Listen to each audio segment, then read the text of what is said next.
ప్రార్థన చేయడం ప్రార్థన చేశాడు. ఆయన ప్రార్థన చేస్తే అద్భుతాలు మనం చూశాము. హల్లెలూయా, హల్లెలూయా.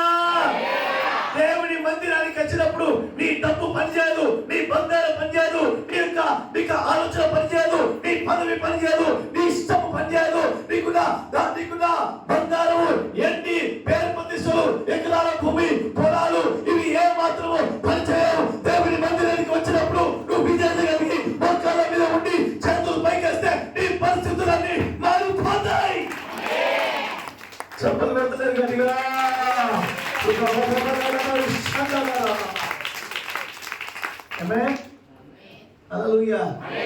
రెండు చదువుపైకి చెప్పండి. దేవా నా పరిస్థితులు మార్చు దేవా, దేవా నన్ను విడిపించు దేవా, దేవా నన్ను రక్షించు దేవా, దేవా నన్ను స్వస్థపరచు దేవా. హల్లెలూయా, హల్లెలూయా. రాజు కంటే గొప్ప వాళ్ళం కాదు కదా మనము. King is the king. రాజు రాజే. ఏమనుకుంటున్నావు? నేనొచ్చి చర్చిలో చాపలేలా? ఏమనుకుంటున్నావు? నేనొచ్చి చర్చి వాళ్ళకు భోజనం అంటాలా? నేను ఏమనుకుంటున్నా?